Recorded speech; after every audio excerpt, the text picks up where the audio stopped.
Would you believe a single flower could topple an empire of petty rules? My name is Elise, and I live in a tiny cabin on the edge of Willow Creek, just beyond the iron grip of the Pineview Homeowners Association. My yard, a wild tapestry of native grasses and blooming Karen roses, vibrant, rebellious flowers named for their irony, caught the eye of Karen Mitchell, the HOA president with a clipboard and a vendetta. She stormed my porch one crisp morning, her heels clicking like a countdown, waving a lawsuit. My crime?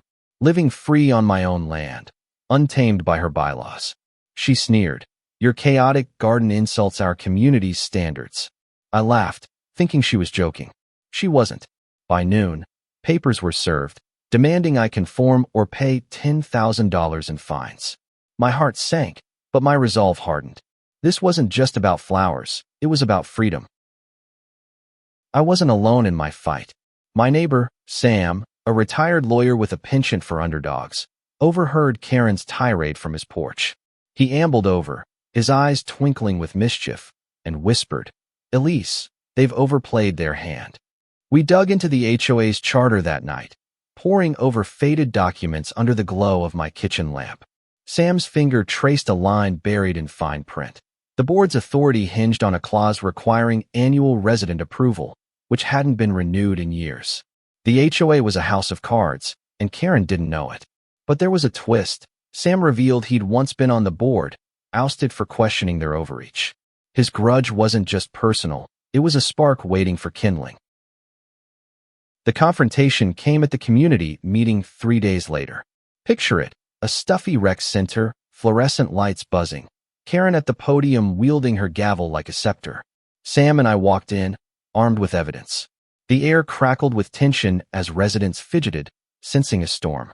Karen's voice boomed, accusing me of undermining property values. I stood, heart pounding, and laid out the truth. The HOA's charter was void, their rules unenforceable. Gasps rippled through the crowd. Karen's face flushed crimson, her composure cracking. "This is preposterous," she shrieked, slamming her gavel.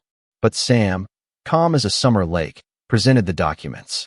A resident, timid Mrs. Lopez, stood up, trembling, and admitted she'd never been asked to vote on the board's renewal. The room erupted in murmurs. Karen's allies, 2 loyal board members, tried to shout us down, but the crowd's mood shifted. They were tired of Karen's reign, her fines for unapproved mailboxes, her bans on backyard chickens. The twist hit then. Mrs. Lopez revealed Karen had bullied her into paying a fine for her grandson's skateboard ramp, threatening eviction. The room turned on Karen, a tide of whispered betrayals swelling into open defiance. The collapse was swift. By the meeting's end, residents voted unanimously to dissolve the board. Karen's gavel fell silent, her authority stripped bare. She stormed out, leaving her clipboard behind, its pages fluttering like surrender flags. The next day, I filed a counterclaim with Sam's help, citing harassment and baseless litigation. Karen settled out of court, her fines dropped, her pride shattered.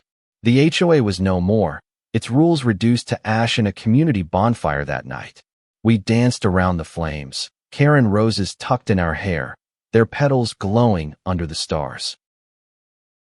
Freedom isn't just the absence of chains, it's the courage to plant your own garden, to live untamed.